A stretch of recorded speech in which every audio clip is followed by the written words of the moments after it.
इस bell icon को ignore मत कीजिए, इसे दबाएं और द सड़कनामा की सारी नोटिफिकेशन पाएं।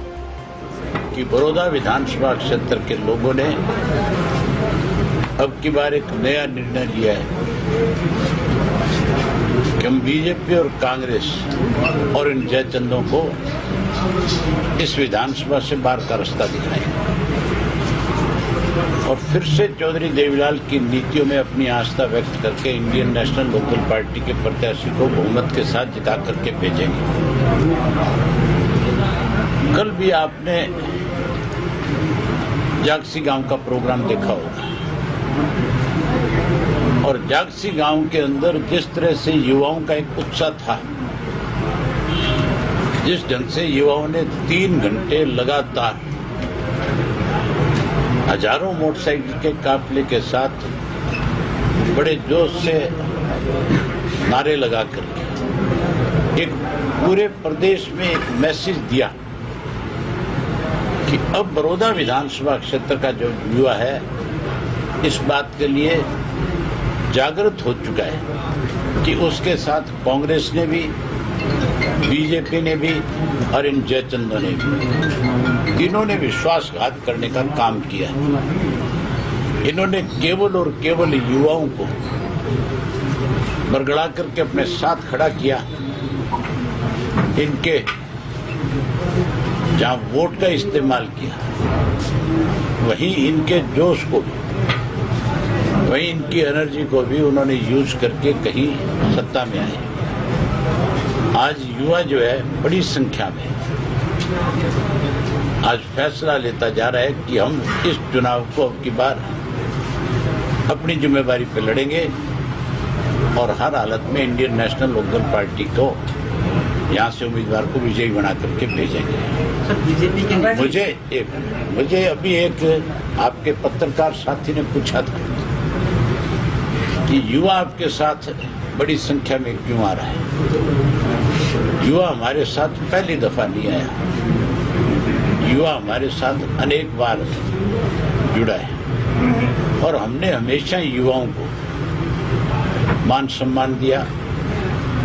इस प्रदेश के अंदर पढ़े लिखे युवा को अगर बेरोजगारी भत्ता, जहाँ रोजगार दिया, जो रोजगार से वंचित है उनको बेरोजगारी भत्ता अगर किसी ने दिया तो केवल इंडियन नेशनल लोकल पार्टी की सरकार में 2000 से 2005 में मिला।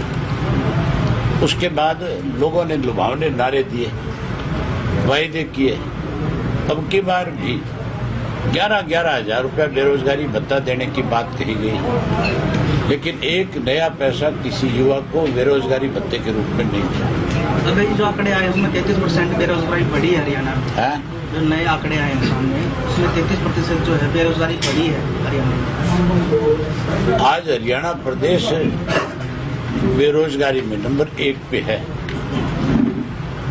सबसे छोटा राज्य तो नहीं कह सकता मैं, इससे 2-4-6 राज्य और छोटे हो सकते हैं, लेकिन अब एनसीआर में होने के बाद भी हमारा 50% से ज्यादा इलाका एनसीआर का मेंबर है और अगर उस प्रदेश के अंदर इतनी बड़ी संख्या में लोग बेरोजगार हैं, प्रदेश में 1 नंबर पे अगर हम आकर के खड़े होते हैं तो फिर मान करके चलो हमारी सरकारों की बेकायदगियों की वजह से आज हमारा युवा जो है बेरोजगार है। सर जी, जो डूइंग बिजनेस मामले में प्रदेश 3रे नंबर से 16वें नंबर पे पहुंच गया, आप क्या कहना चाहेंगे विपक्ष के नेता होने?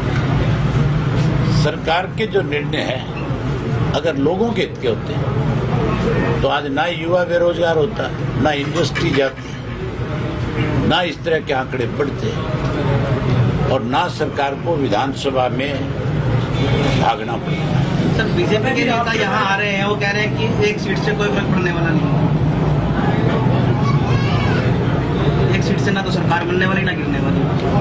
तो क्यों धक्के खा रहे हैं, क्यों घूम रहे हैं, अपने घर क्यों नहीं जाते?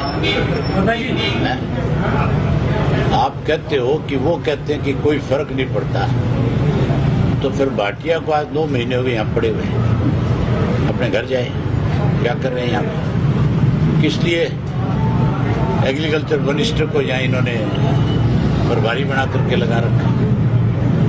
इसलिए ये जो है कभी बिजली मंत्री को भेजते हैं, कभी चौधरी अजय सिंह आते हैं, कभी कोई और दूसरे तीसरे लोग आते हैं। दिग्विजय चौटाला भी कुछ दिन पहले गोहाना पहुंचे थे विरोध हल्के में। उन्होंने कहा है कि इनेलो तो खत्म हो चुकी विरोध हल्के से, तो धोता गड़ा बच गड़ा वाला काम है, क्योंकि पिछले चुनाव में भी 4,000 करीब वोट सुनते वो बच्चा है अभी, मैं ना अपनी जबान नहीं खोलना चाहता, मुझे अपने परिवार की चिंता है। सर आप उनको 1 मिनट सुन लेते। जिस दिन मैंने जबान खोल दी ना, और जिस दिन मैंने सारी बातें कह दी, उस दिन ये घर से बाहर नहीं निकल सकेंगे। लोगों में जाना तो बहुत दूर की बात है, उन्हें उनकी औकात का पता नहीं है अब तक। और मैं नहीं चाहता कि कोई बात मुझे मजबूर होकर के उनके बारे में कहनी पड़े। जिस दिन कह दी, उस दिन बता दिया आपको कि तीनों चारों में से कोई आदमी तुम्हारा सामना नहीं कर पाएगा। आप कांग्रेस पार्टी को बीजेपी की बी टीम बता रहे हो, इस बहुत क्या में एक बार भी एक मैच पर गए, कैसे लगता है? सुनील जी एक दोनों पार्टियां जो है स्वार्थी है, दोनों लूटने में लगे हुए हैं।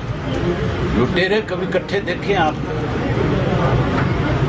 लुटेरे तो अलग अलग योजनाएं बनाते हैं लूटने, इनकी तो एक दूसरे के माल पे भी नजर है। इन बेचारों को फुर्सत प्रदेश के लोगों को लूटने से भी नहीं है। जिस दिन एक मंच पे आ जाएंगे, उस दिन बड़ौदा विधानसभा क्षेत्र के लोग इनके कपड़े उतार लेंगे। जैसे पहले बीजेपी नंगे बदन प्रदर्शन किया करती थी सत्ता में आने से पहले, वैसे नंगे बदन लोग कर देंगे। सब तमाम नेता यहाँ पर आए हैं, लेकिन दुष्यंत चौटाला अब तक एक बार भी हल्के का दौरा कर रही है। कुचाना में जाया वो भाई जी, जिस प्रकार से सरकार दावे करती है कि हर घर में, गरीब के घर में शौचालय बनाने की बात करती है। कल हमारी टीम एक सर्वे कर रही थी बुढ़ाना का, वहाँ एक संतोष कुमारी का घर है जिसमें छह बच्चे हैं, जिसमें से 4 बेटियां हैं। उनके घर पल्ली अड़ा के अभी भी जो है शौचालय में वो यूज करते हैं। ऐसे हालात अभी भी हल्के में देखने को मिलते हैं। ऐसी सरकार के आप क्या कहेंगे? आपने जो सवाल पूछा है, हमारे प्रदेश का मुख्यमंत्री तो ये भी कहता है कि हमने शौचालय बना करके लोगों को कोरोना की बीमारी से बचा दिया। शर्म नहीं आती इन लोगों को इस तरह के बयान देते हैं। अब जी सुनने में यह है कि दूसरी पार्टी के कई बड़े नेता पार्टी छोड़ के इनेलो पार्टी जल्द ज्वाइन कर सकते हैं। सुनने में क्यों आया, ज्वाइन कर रहे हैं। हल्का से सर बड़ा चेहरा में आ रहा है कि कुछ नेता जो है, आज मैं तेरे को बता दूं, सारे कांग्रेसी उसके घर जाके बैठ जाएंगे। ठीक है, धन्यवाद था।